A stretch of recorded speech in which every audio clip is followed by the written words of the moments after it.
قرأ الفاتحة.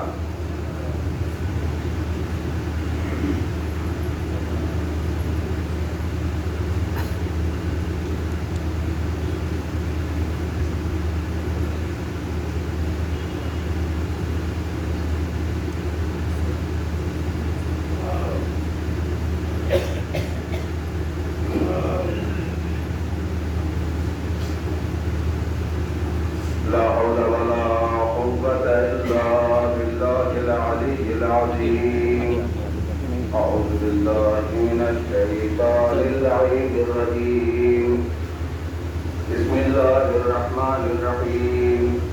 الحمد لله الذي هدانا لهذا وما كنا لنهتدي لولا أن هدانا الله. لقد جاءت رسل ربنا بالحق. الصلاة والسلام والتحية والإكرام على النبي المشدد المصطفى الأمجد مولانا ومولى الكونين جد الحسن والحسين أبي القاسم مصطفى محمد.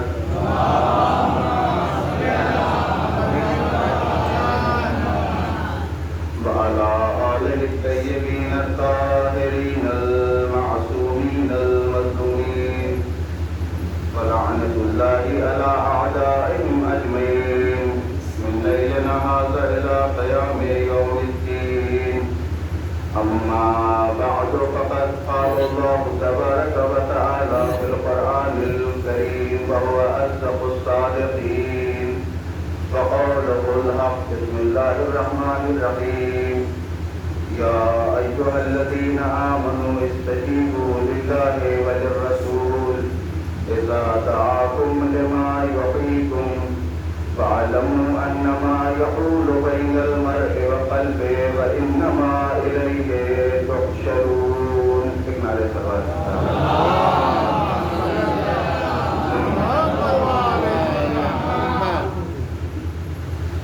سب اس کی آئے مبارکہ کے ذیل میں کچھ معلومات آپ کی خدمت میں پیش کی جائیں. ایک مرتبہ سورہ حمد اور 3 مرتبہ سورہ اخلاص کی تلاوت کر کے مرحوم سید زین العباس ابن سید علی سہار و جملہ ممنوع مومنات کی ارواح کو احساس کرنا.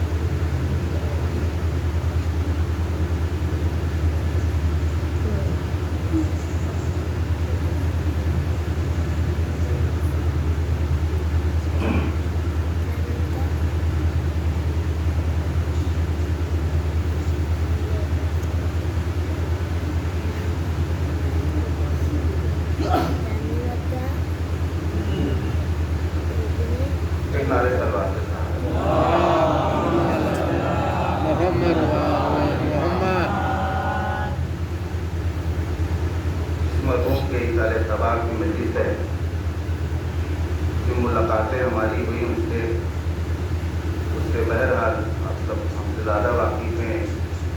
دیندار مذہبی انسان تھے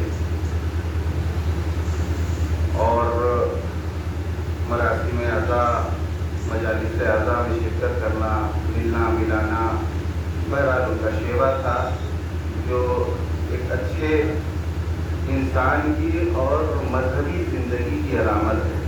لہذا اس زندگی کو پیش نظر رکھتے ہوئے ہم نے آج کی مجلس کا عنوان دین اور زندگی قرار دیا. اس کے ذیل میں انشاءاللہ کچھ باتیں آپ کی خدمت میں پیش کی جائے گی. خداوند آدم نے اس کائنات میں بہت سی نعمتیں دی ہیں، انسانوں کے حوالے کی ہیں بہت سی نعمتیں. ہر نعمت اپنی جگہ پر انتہائی قیمتی اور گراں قدر ہے. ان نعمتوں میں ایک نعمت بےحد اہم ہے جو بہرحال سب سے زیادہ اہم قرار دیا جا سکتا ہے. کیوں؟ اس لیے کہ اگر یہ نعمت نہ ہو تو دوسری نعمتوں سے انسان بہرامن نہیں ہو سکتا. اس نعمت کا نام ہے زندگی. ظاہر زندگی ہوگی تو انسان خدا کی نعمتوں سے استفادہ کرے گا. لہذا زندگی کی جو نعمت ہے اسے سب سے زیادہ اہم قرار دیا جا سکتا ہے. یہ زندگی جو آج کے زمانے میں بظاہر انتہائی مختصر زندگی ہے، پہلے کی بنسبت دیکھا جائے تو آج کی زندگی بہت مختصر زندگی ہے، لیکن یہ مختصر زندگی بھی ہر انسان کے لیے بہت زیادہ قیمتی ہے. ہر انسان اپنی زندگی کو قیمتی سمجھتا ہے اور اسے اہمیت دیتا ہے. اصل توجہ چاہیے تو میری گفتگو ہے تاکہ ترجمے کے لیے میں آپ کا ذہن آمادہ کر سکوں. ہر انسان کی زندگی بہرحال بہت زیادہ قیمتی ہے. ایک غریب کی زندگی دیکھ لیجیے، اس غریب کے لیے اس کی زندگی بہت زیادہ قیمتی ہوتی ہے. امیر کی زندگی دیکھیے، اس امیر کے لیے اس کی زندگی بہت زیادہ قیمتی ہے. بچے کی زندگی دیکھ لیجیے، اس بچے کے لیے اس بچپن کی زندگی بہت زیادہ اہمیت کی حامل ہوتی ہے. اس زندگی کی اہمیت کو پیش نظر رکھتے ہوئے یہ کہا جا سکتا ہے کہ ہر انسان اپنی زندگی کو اہمیت دیتا ہے. زندگی بہرحال بہت زیادہ قیمتی ہے اور اہم ہے. اس اہم ترین زندگی میں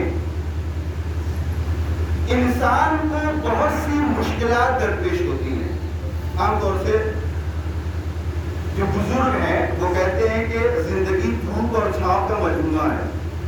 زندگی میں صرف خوشیاں نہیں ہیں، زندگی میں غم ہے. اگر صرف خوشیاں ہوں تو زندگی بے کیف ہو جائے گی. اگر صرف اور صرف غم ہو تو بھی زندگی بے کیف ہو جائے گی.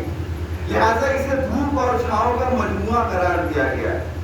جو لوگ صرف خوشیوں کے عادی ہوتے ہیں ان کے لیے مشکلات مصیبت بن جاتی ہیں.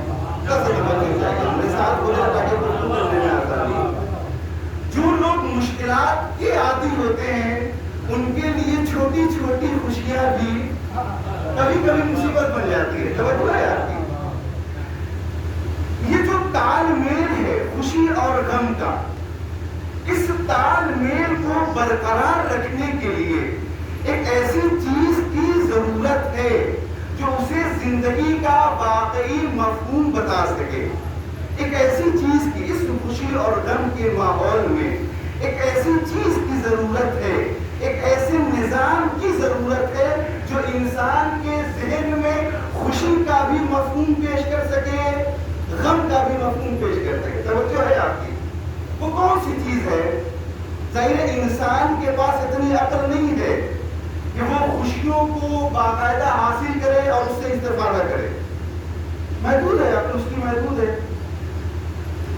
اتنی عقل نہیں ہے کہ وہ مشکلات جو درپیش ہوتی ہیں ان کو وہ خود حل کر سکے.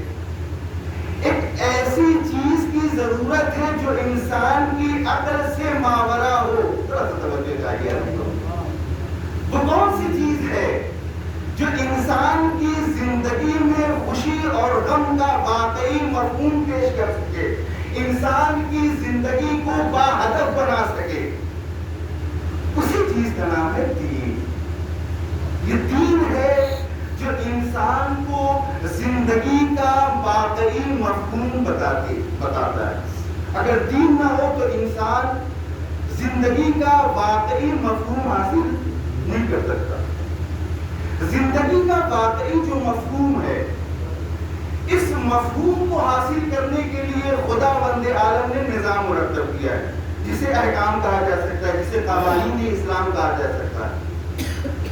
اگر انسان دین کے قوانین کے اوپر عمل کر رہا ہے تو اس کی زندگی اور زیادہ خوبصورت ہو سکتی ہے. ٹھیک ہے؟ یہ جو قوانین بنائے گئے ہیں، بتائے گئے ہیں، یہ کس کے لیے بتائے گئے، کس کے لیے بیان کیے گئے ہیں؟ ہمارے اور آپ کے لیے. زندگی کو بہتر بنانے کے لیے، زندگی کو باہدف بنانے کے لیے خدا بند عالم نے انسان کو قوانین کا پابند بنایا ہے. لہذا انسان کا اس کی زندگی میں دین سے رابطہ ہونا بہت زیادہ ضروری ہے. بس میں آ رہا ہوں آیت کی طرف. دین سے انسان کی زندگی کا رابطہ جتنا گہرا ہوگا، انسان کی زندگی اسی اعتبار سے خوبصورت اور عظیم ہوگی. پوری توجہ. انسان کی زندگی کا دین سے رابطہ اگر گہرا نہیں ہے تو اس کی زندگی کبھی زندگی میں نہیں گزر رہا ہوں. لہٰذا آج کے زمانے میں اب یہ گفتگو نہیں ہونی چاہیے کہ دین کی ضرورت ہے یا نہیں ہے. اب آج کے زمانے میں چونکہ میڈیا کا زمانہ ہے, سوشل میڈیا کا زمانہ, آپ دیکھ سکتے ہیں, آپ یوٹیوب ہے, دوسری چیزیں ہیں, 95% سے زیادہ لوگ اس بات کے قائل ہیں کہ ہاں دین کی ضرورت ہے. بغیر دین کے زندگی بے راگ ہوتی ہے, زندگی بے کیف ہوتی ہے. لہذا اکثر لوگ اس کائنات کے اس بات کے قائل ہیں کہ ہاں دین کی ضرورت ہے زندگی کو بہتر بنانے کے لیے. توجہ ہے آپ کی. لہذا اس کی گفتگو نہیں ہوگی کہ دین کی ضرورت ہے یا نہیں ہوگی. گفتگو یہ ہونی چاہیے کہ انسان کی زندگی کو بہتر بنانے کے لیے دین سے انسان کا رابطہ کیسا ہونا چاہیے. جتنا اچھا رابطہ ہوگا, جتنا گہرا رابطہ ہوگا, انسان کی زندگی اسی اعتبار سے خوبصورت اور حسین ہوگی. اسی رابطے کو آیہ مبارکہ میں بیان کیا. رابطے کو کہ انسان کی زندگی میں دین کتنی اہمیت رکھتا ہے اور انسان کی زندگی سے دین کا کتنا گہرا رابطہ ہے, اسی رابطے کو آیہ مبارکہ میں بیان کیا گیا. سورہ انفال کی آیت ہے 24 نمبر کی آیت. خداوند عالم فرماتا ہے یا ایھا الذین آمنوا, اے وہ لوگ جو ایمان لے آئے, اے صاحبان ایمان, اے ارباب ایمان, استجیبوا للہ وللرسول, اللہ اور رسول کی آواز پر لبیک ہو. توجہ چاہیے, ٹھہر ٹھہر کے ترجمہ کرتا ہوں, عام طور سے مجھے عادت ہے. اللہ اور رسول کی آواز پر لبیک ہو. کب؟ استجیبوا للہ وللرسول اذا دعاکم لما یحییکم, جب وہ تمہیں ایسی چیز کی طرف دعوت دے, ایسی چیز کی طرف بلائے جس میں تمہاری زندگی ہے. رابطہ دیکھ رہے ہیں, دین اور زندگی کا رابطہ ہے. تو کتنے اچھے انداز میں بیان کیا. اے وہ لوگ جو ایمان لے آئے, اللہ اور رسول کی آواز پر لبیک کرو. کب؟ جب وہ تمہیں ایسی چیز کی طرف دعوت دے جس میں تمہاری زندگی ہے. اور جان لو کہ خدا انسان اور اس کے دل کے درمیان حائل ہے اور سب کی بازگشت اسی کی جانب ہے. یہ آیت کا ظاہری ترجمہ ہے.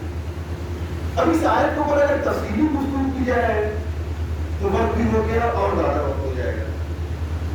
پیش نظر رکھتے ہوئے بعض باتیں اس آیت مبارکہ کی جو فطرے ہیں ان کی میں وضاحت کرنا چاہتا ہوں. سب سے پہلے خداوند عالم نے کہا اے وہ لوگ جو ایمان لے آئے. جوان بیٹھے ہوئے ان سے ایک سوال کرنا چاہتا ہوں, ایمان کیا ہے؟ اللہ اور رسول کی باتوں پر عقیدہ رکھنا یہ کوئی ایمان ہے. اللہ اور رسول جس چیز کا حکم دے اسے انجام ملے ایمان.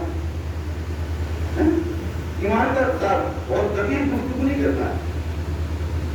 ظاہری مطلب یہ ہے کہ ایمان یہ کہ اللہ اور رسول کے اوپر عقیدہ رکھو, وہ جو کہے اسے انجام دو, یہ ہے ایمان. ظاہر ہے جب ایک شخص اللہ اور رسول کی باتوں پر عقیدہ رکھتا ہے, باتیں مانتا ہے, تو پھر صاحبان ایمان کو مخاطب کر کے کیوں کہا جا رہا ہے اے وہ لوگ جو ایمان لے آئے اللہ اور رسول کی آواز پر لبیک. توجہ ہے. ایک بات سمجھ میں آتی ہے, اس کا مطلب یہ دو باتیں ہیں آج کے زمانے کے اعتبار سے, اس زمانے کے اعتبار سے. اس کا مطلب یہ ہے کہ بزم رسول میں کچھ ایسے تھے جو خود کو مومن سمجھتے تھے لیکن مومن نہیں تھے. ایک سلام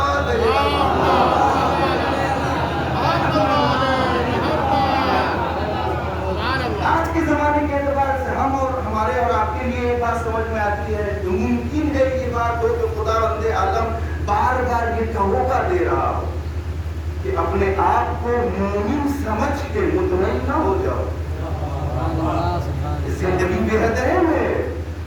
یہ کہ ہم نے ایمان اختیار کر لیا, ہم مومن ہو گئے, یہ تمہارے لیے کافی نہیں ہے.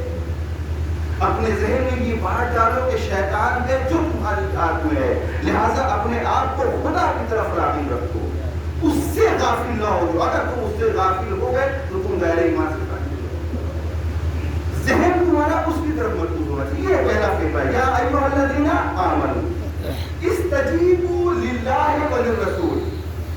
آپ دیکھیے اطاعت کی گفتگو، دعوت کی گفتگو کی گئی ہے قرآن کریم میں، وہاں اللہ کے ساتھ ساتھ رسول کو بھی رکھا گیا. کیوں؟ جدا نہیں ہے. رسول کی آواز پر اگر آپ لبیک کہہ رہے ہیں تو مطمئن ہو جائیے کہ ہاں ہم نے خدا کی آواز پر لبیک کہا. جہاں بھی رسول بلائے، بزم میں ہو، رزم میں ہو، کہیں بھی رسول بلائے تمہیں اس کی آواز پر لبیک کہنا ہے اگر اپنے آپ کو مومن ثابت کرنا چاہتے ہو. یہ پوری تفصیلی گفتگو ہے، اسے چھوڑتے ہوئے استجیبوا للہ وللرسول، اللہ اور رسول کی آواز پر لبیک کو کب؟ جب وہ تمہیں ایسی چیز کی طرف دعوت دے جس میں تمہاری زندگی. اب جو زندگی کا جو مفہوم ہے یہ بھی رہتے ہیں قرآن کریم کی نظر. مفسرین نے جو یہاں جو حیات ہے، جو زندگی ہے، اس کے بارے میں کہا کہ اس کا مقصد کیا ہے، اس کا مفہوم کیا ہے، یہاں سے زندگی سے کیا مراد ہے، یا حیات سے کیا مراد ہے. مفسرین نے کہا ہے کہ یہاں حیات سے مراد یہ ہے کہ ہر وہ چیز جس کے لیے اس کی تخلیق ہوئی ہے اگر اپنے مقصد تخلیق کو، ہدف تخلیق کو پورا کر رہا ہے تو وہ موجود زندہ ہے. اگر وہ ہدف تخلیق کو پورا نہیں کر رہا ہے اس کا مطلب وہ زندہ نہیں ہوتا ہے. اور اسی بات ہے سامنے کی بات، مقصد تخلیق کی ادائیگی ہو رہی ہے اگر تو انسان زندہ ہے. اگر مقصد تخلیق کی ادائیگی نہیں ہو رہی ہے تو انسان مردہ ہے، زندہ ہوتے ہوئے بھی مردہ ہے. میں ایک سوال کرنا چاہتا ہوں. ایک خوبصورت زندگی کی خدا بند عالم نے ہمیں طرح طرح کی نعمتوں سے نوازا. ہمیں باقاعدہ قرآن نے اعلان کر دیا ہے کہ ہم نے زمین و آسمان میں جو کچھ ہے سب تمہارے لیے مسخر کر دیا ہے. جتنی چیزیں اس کائنات میں ہے سب تمہارے لیے. ایک خوبصورت زندگی کی آراستہ کیا، نعمتوں سے سب کچھ ہمارے حوالے کر دیا. زندگی بتانا مقصود ہے، سب کچھ ہمارے حوالے کر دیا. اب میں یہ سوال کرنا چاہتا ہوں آپ سے کہ اتنی بڑی دنیا دینے کے بعد آخر اس انسان کا مقصد تخلیق کیا؟ سوال ہو سکتا ہے نا کہ خدا بند عالم نے اس انسان کو، جس انسان کے لیے پوری کائنات بنائی ہے، اس انسان کو کس لیے پیدا کیا ہے. عام انسان سے سوال کریں گے، فلاسفہ سے سوال کریں گے، منتقدین سے سوال کریں گے، ممکن ہے سب اپنے اپنے اعتبار سے جواب دیں. آئیے قرآن سے اس کا جواب ہے. بعض الفاظ ہیں، مشہور آیت ہے وَمَا خَلَقْتُ الْجِنَّ وَالْإِنسَ إِلَّا لِيَعْبُدُونِ. ہم نے انسان اور جنات کو پیدا نہیں کیا ہے مگر کس لیے؟ مقصد کیا ہے؟ مقصد تخلیق کیا ہے؟ کہ خدا بند عالم کی عبادت. اب یہ عبادت اگر انسان کر رہا ہے، توجہ ہے آیت جوڑتے ہوئے، اگر انسان عبادت کر رہا ہے تو وہ زندہ ہے. اگر عبادت نہیں کر رہا ہے مردہ ہے. مفسرین کی نظر میں اگر دیکھا جائے تو اگر مقصد تخلیق کی ادائیگی ہو رہی ہے تو وہ زندہ ہے. اگر مقصد تخلیق کی ادائیگی نہیں ہو رہی ہے وہ مردہ ہے. اگر انسان عبادت کر رہا ہے تو وہ زندہ ہے، عبادت نہیں کر رہا ہے مردہ ہے.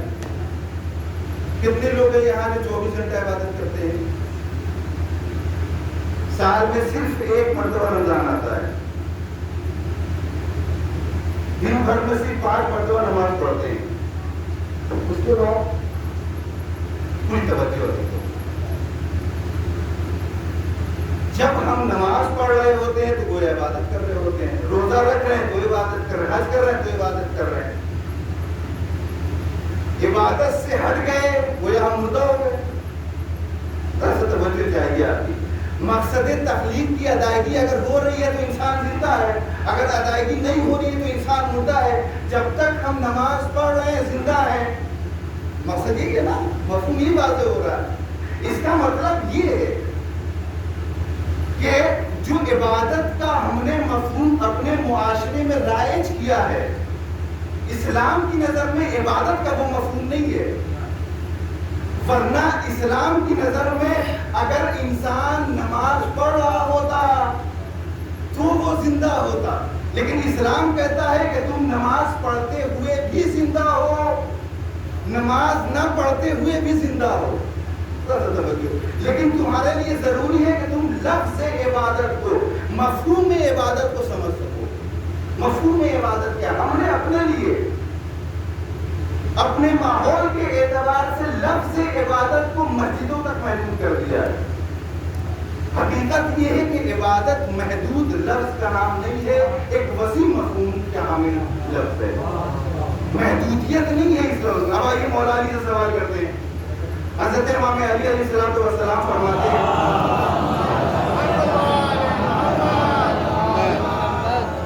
ہر وہ کام جو خدا بند عالم کی خوشنودی کے لیے انجام دیا جائے، خدا بند عالم کی خوشنودی ملحوظ خاطر ہو اور کوئی کام انجام دیا جائے تو وہ عبادت کے زمرے میں ہے۔ عبادت محدود لفظ نہیں ہے، صرف نماز میں محدود نہیں کر سکتے آپ۔ 24 گھنٹہ انسان اسی لیے کہا گیا ہے، عبادت کے مفہوم کو واضح کرنے کے لیے، ذہن کو جھنجھوڑنے کے لیے۔ کبھی فرمایا جا رہا ہے کیا النظر الی وجہ علی طالب عبادت، انسان نماز نہیں پڑھ رہا ہے، روزہ نہیں رکھ رہا ہے، پھر بھی عبادت کر رہا ہے۔ کیوں؟ اس لیے کہ اسلام میں عبادت محدود لفظ کا نام نہیں ہے، وسیع لفظ کا نام ہے۔ انسان اگر سو رہا ہے ماہ مبارک کے رمضان میں تب بھی عبادت میں گزار رہا ہے، اگر انسان جاگ رہا ہے تب بھی وہ سانسیں لینا اس کا کیا ہے؟ تسبیح کے زمرے میں۔ یہ ساری باتیں یہ بتانا مقصود ہے کہ جو لفظ عبادت کو ہم نے محدود کر دیا ہے، یہ محدودیت نہیں ہونی چاہیے۔ یہ عبادت گویا صراط مستقیم ہے، انہیں عبدونی ھذا صراط مستقیم، واضح الفاظ ہیں۔ یہ لفظ عبادت ہم نے محدود کر دیا۔ یہ دو رکعت نماز پڑھ کے ہم نے سوچا کہ ہم نے عبادت کر دیا، کیوں؟ تاکہ ہم مسجد سے نکل کر کے باہر آئیں اور ہم بالکل آزاد ہو جائیں کہ اب ہمارے اوپر کوئی پابندی نہیں ہے، وہ ہم نے ایک فریضہ ادا کر دیا، اب اس فریضے سے ہم الگ ہو چکے۔ جی نہیں، خدا بند عالم نے لفظ عبادت پر وسیع لفظ ہے، لفظ عبادت اس لیے رکھے تاکہ وہ تمہاری زندگی میں دین کے سائے میں تمہاری اطاعت کو دیکھ سکے۔ خدا کو ہماری نمازوں کی ضرورت نہیں ہے، کیا اسے ہماری دو رکعت نماز کی ضرورت ہے؟ وہ دیکھنا نہیں چاہتا ہے۔ کبھی کبھی بعض الفاظ میں معذرت چاہتا ہوں، یہاں بعض لوگ ملتے ہیں وہ کہتے ہیں کہ مولانا کتنا اچھا تھا، دیکھیے فکر دیکھیے آپ ذرا، مولانا کتنا اچھا ہوتا کہ یہ جو دو رکعت صبح والی نماز ہے وہ تھوڑا سا 1 گھنٹہ 2 گھنٹہ اور آگے بڑھا دی جاتی ہے، آرام سے اٹھ کر کے فریش ہو کر کے ناشتے وشتے سے پہلے اپنا نماز پڑھ کے ہم لوگ جاتے ہیں۔ عجیب مرحلہ ہے، ارے فکر ہے اس کی۔ گرمی میں روزہ حج کر دیا جاتا، یہ کر دیا جاتا، وہ کر دیا جاتا، حج اتنی دور نہیں، ہر جگہ اکافہ ہوتا ہے، یہ ہوتا وہ، یہ ساری فکر کیوں آ رہی ہے؟ اس لیے کہ ہم نے لفظ عبادت سمجھے نہیں ہے۔ خدا بند عالم کو صبح کی 2 رکعت کی نماز کی ضرورت نہیں ہے، وہ صبح اٹھ کر وہ دیکھنا چاہتا ہے کہ ایک انسان صبح اٹھ کر کے کس اعتبار سے اپنی بندگی کا اظہار کرنا چاہتا ہے، اسے انسان کی بندگی دیکھنا ہے۔ خدا نے ہمیں بہت سی حدیثیں ہیں، ایسی بہت سی روایتیں جس میں واضح الفاظ میں بیان کیا کہ ہزاروں فرشتے ہیں جو رکوع کی حالت میں، سجدے کی حالت میں، قیام کی حالت میں۔ خدا کو تمہارے نماز کی ضرورت نہیں ہے، وہ بندگی جو ہونی چاہیے جو اور کسی میں نہیں ہے، صرف انسان میں، وہ خدا دیکھنا چاہتا ہے تمہاری نماز کے ذریعے سے، روزے کے ذریعے سے، صدقہ و خیرات کے ذریعے سے۔ لہذا تم لفظ عبادت کو صرف نماز میں محدود نہ کرو، روزے میں محدود نہ کرو، بلکہ ہر وہ کام جو خدا بند عالم کی خوشنودی کے لیے انجام دیا جائے وہ عبادت ہے۔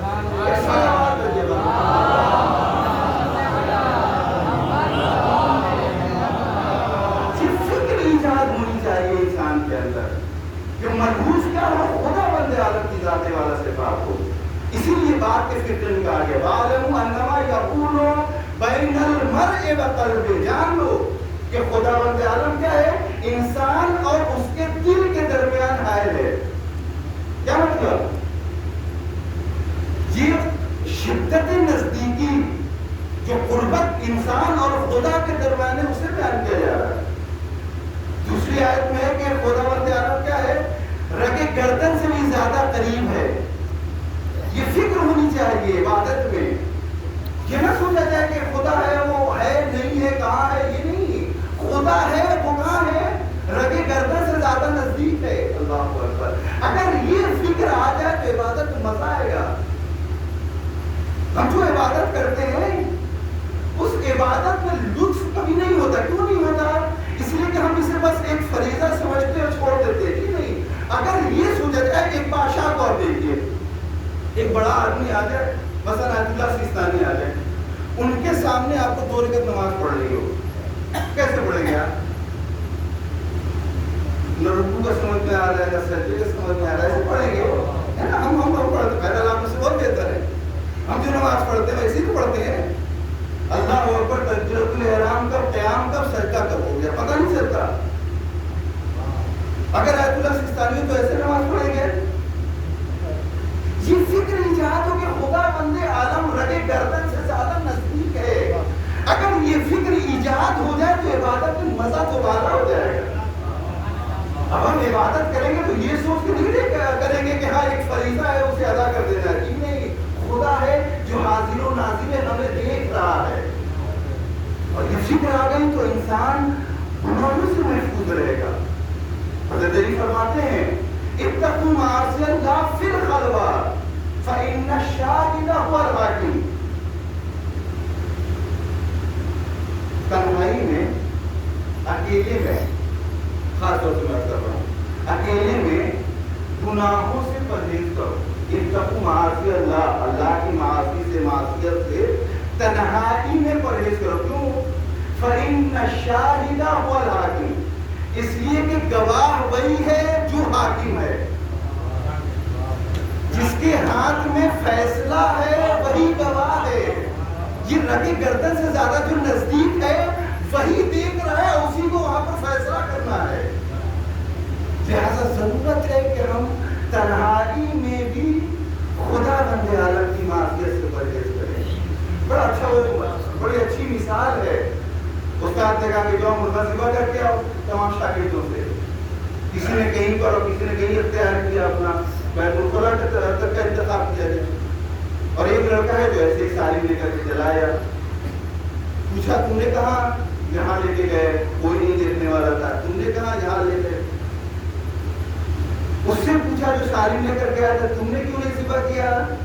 کہا میں جہاں جاتا تھا ایک دیکھنے والا ہوتا تھا جسے ہم تو نہیں دیکھ پا رہے تھے لیکن وہ ہمیں دیکھ رہا تھا.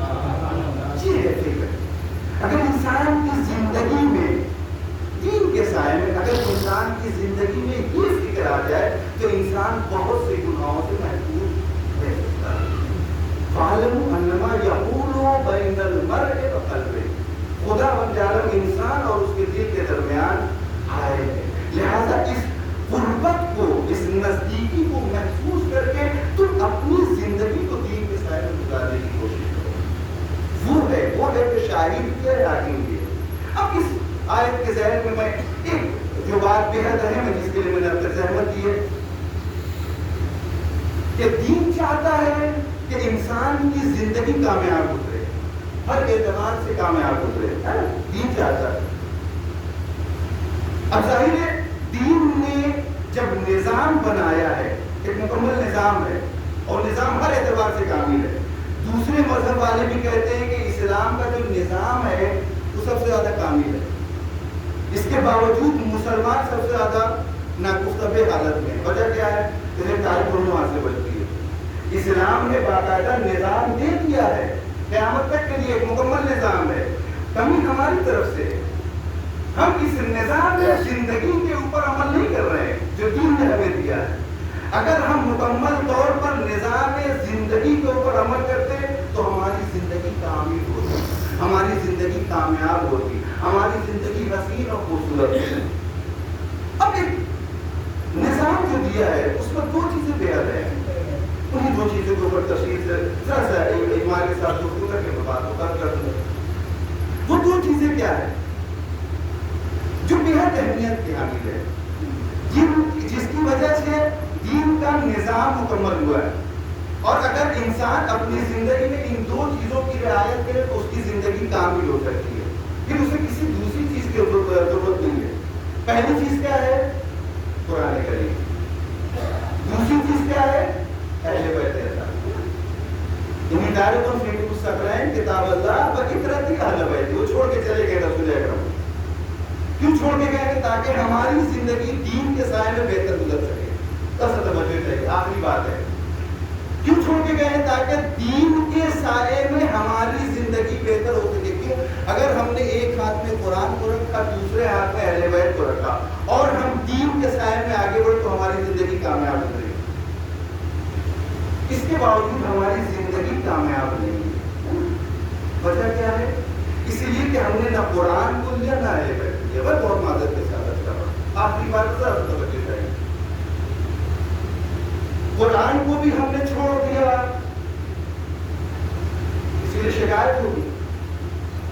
رسول اکرم کی حدیث ہے کہ قیامت کے دن تین چیزیں شکایت کریں گی. ایک مسجد ہے اور ایک قرآن کریم ہے کہ معبود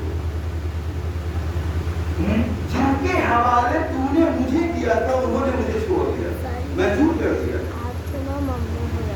وجہ یہ ہے کہ ہم نے قرآن کو, حقیقت یہ خدا جانتے ہیں قرآن کریم میں مکمل نظام زندگی ہے. ضرورت ہے کہ ہم قرآن کریم سے اپنی زندگی کے لیے دستورات حاصل کریں, قوانین حاصل کریں, لیکن ہمارے پاس وقت نہیں ہے کہ ہم قرآن سے اپنی زندگی کے لیے, کسی اور کے لیے نہیں, اپنی زندگی کے لیے دستورات حاصل کریں. پڑھنے کا بھی وقت نہیں ہے ہمارے پاس. حالانکہ قرآن صرف پڑھنے کے لیے نازل نہیں کیا گیا ہے, قرآن عمل کرنے کے لیے نازل کیا گیا ہے. قرآن سے ہم اس وقت استفادہ کر سکتے ہیں جب ہم قرآن کو پڑھنے کے ساتھ ساتھ قرآن کے دستورات کے اوپر عمل کریں. اصل ہدف یہ ہے کہ قرآن سے ہم اپنی زندگی کے لیے دستورات حاصل کریں. اگر ہم نے اپنی زندگی کے لیے دستورات حاصل نہیں کی, اپنی زندگی کو قرآن کے سائے میں نہیں سنوارا, اس کا مطلب ہم نے قرآن کو چھوڑ دیا. لہٰذا ضرورت اس بات کی ہے کہ قرآن اپنے لیے, میں جوانوں کے لیے بات کر رہا ہوں کہ ضرورت اس بات کی ہے کہ ہم قرآن کے حوالے سے حساسیت کا مظاہرہ کریں. یہی حال اہل بیت کا ہے.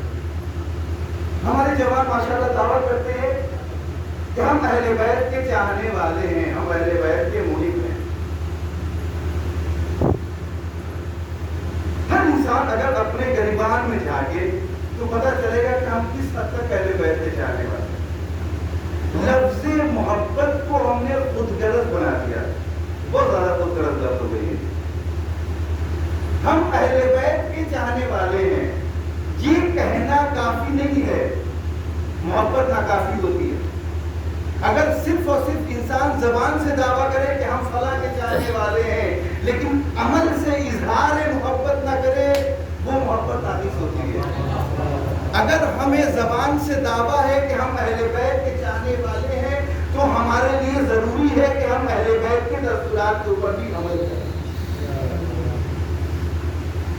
اسی لیے یہ ہم کیوں عمل کریں؟ اس لیے کہ یہ ہمارے لیے آئیڈیل ہیں, اسوہ حسنہ ہیں. اسوہ حسنہ کیا ہوتا ہے؟ یہ آئیڈیل کیا, میں جوانوں کے لیے عرض کروں, ہر انسان, ہر جوان ماشاءاللہ سوشل میڈیا کا زمانہ ہے, آج کل فارورڈ زمانہ ہے, ترقی یافتہ زمانہ ہے. ہر کوئی اپنے لیے کوئی نہ کوئی آئیڈیل رکھتا ہے نا. کسی بچے کا اس کا باپ آئیڈیل ہے, بچی ہے تو اس کے لیے اس کی ماں آئیڈیل ہے, علماء ہیں, تیسرے بزرگ ہستیاں ہیں, بس کی آئیڈیل بنا رہتا ہے. آئیڈیل کا کام کیا ہے؟ آئیڈیل کیوں بناتا ہے انسان اپنے لیے؟ تاکہ جس طریقے سے وہ اپنی زندگی گزارتا ہے اس طریقے سے ہم اپنی زندگی کو گزارنے کی کوشش کریں. ہمارے لیے بہترین, پوری کائنات کے لیے سب سے اچھے بہترین آئیڈیل اہل بیت. اہل بیت میں مثلا ایک کا نام لے کہ حضرت علی. دعویٰ کرتے ہیں نا کہ ہم حضرت علی کے چاہنے والے ہیں. حضرت علی پوری کائنات میں بہترین آئیڈیل ہیں. ہم نے اپنے لیے اپنا آئیڈیل حضرت علی کو قرار دیا, لیکن ہماری زندگی حضرت علی کی زندگی سے کتنی مختلف ہے. یہ زبانی دعویٰ ہے. زمین و آسمان کا فرق بھی چھوٹا پڑ گیا ہے, اتنا فاصلہ ہے. کیوں؟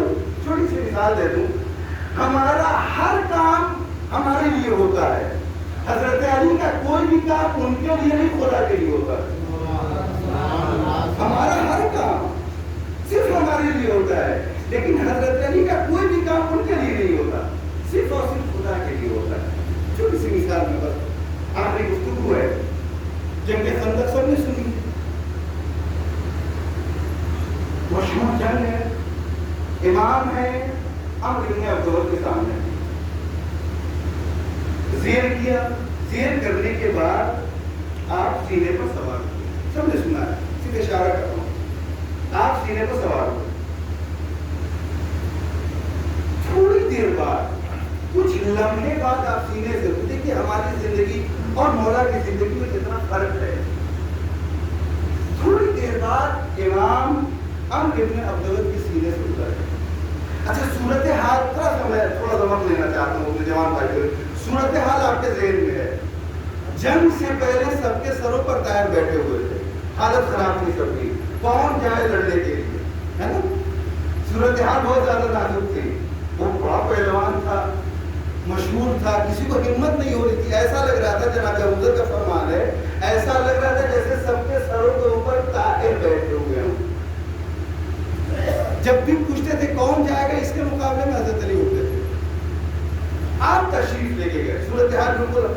اب حضرت علی گئے، آپ نے زیر کیا، سینے پر سوار ہوئے، سوار ہونے کے بعد فوراً اتر گئے، ادھر سب کی حالت خراب ہے، یا رسول اللہ حضرت علی کر کیا رہے ہیں؟ بہت مشکل سے موقع ملا تھا، وہیں پر سر قلم کر دیتے،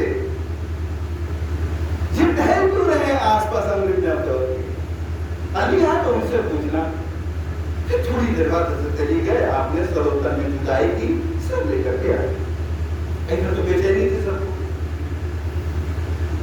آتے ہی سب سے پہلا یہی سوال تھا کہ علی آپ سینے سے اوپرے کیوں تھے؟ کہیں اٹھ جاتا دوبارہ حملہ کر دیتا، توجہ ہے علی۔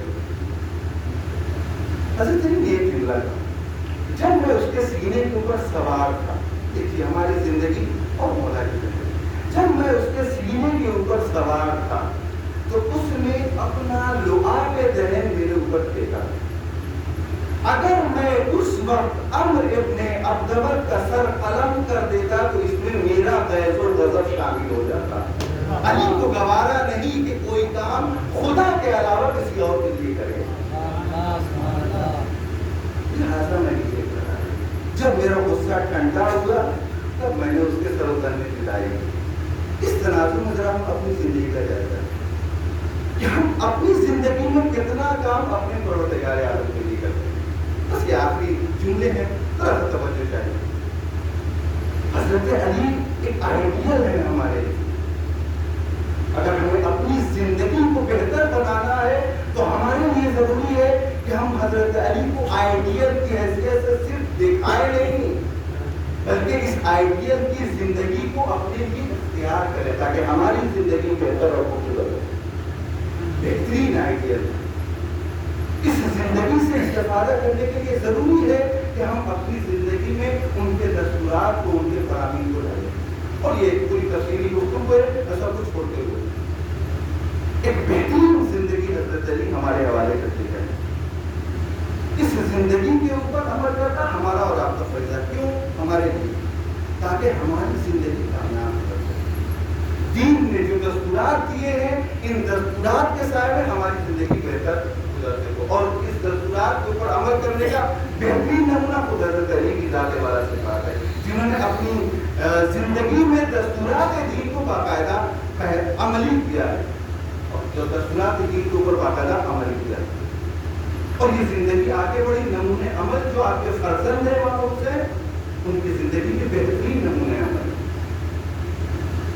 عزتدار زندگی کا بہترین کانسیپٹ پیش کیا ہے کہ فرزند امام حسین علیہ السلام زندگی کس طریقے سے عزتدار گزاری جائے، کس طریقے سے دیندار گزاری جائے۔ عزتدار زندگی ایک مومن کے لیے واجب ہے، ضروری ہے کہ ایک اگر بندہ مومن ہے تو اپنی زندگی کو عزتدار گزارے، وہ عزیز ہو کر کے اس معاشرے سے جائے، ذلیل ہو کر کے معاشرے سے نہ جائے۔ اسی لیے آپ نے فرمایا ہے کہ وہ موت جو عزتدار موت ہے وہ عزت آمیز زندگی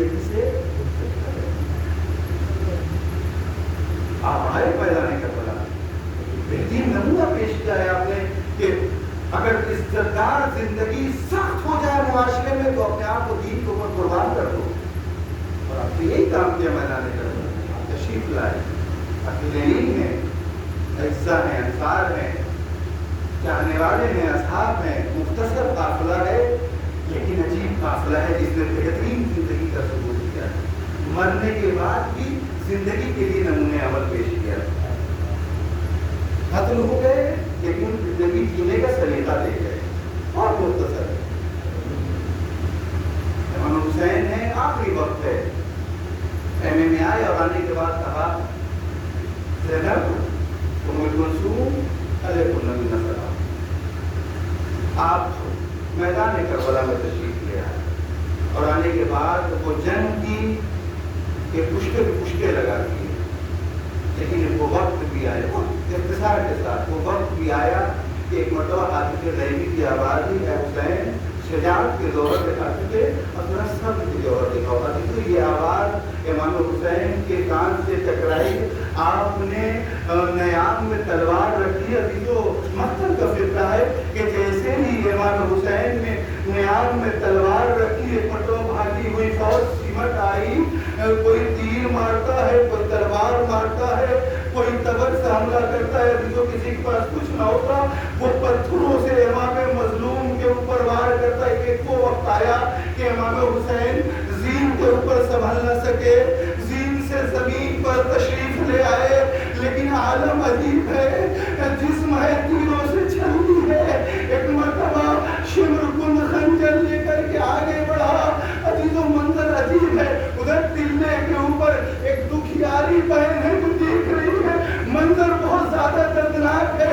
مقتل لکھتا ہے کہ شمر آگے بڑھا اور اس نے کن خنجر سے پشتے گردن امام حسین کو ذبح کرنے لگا. یہ منظر اتنا دردناک تھا. ایک دکھیاری بہن دیکھ نہ سکی, تڑپ کے آواز دی اے پسر ساتھ, ارے تو کھڑا دیکھ رہا ہے میرا باجایا ذبح ہو رہا ہے.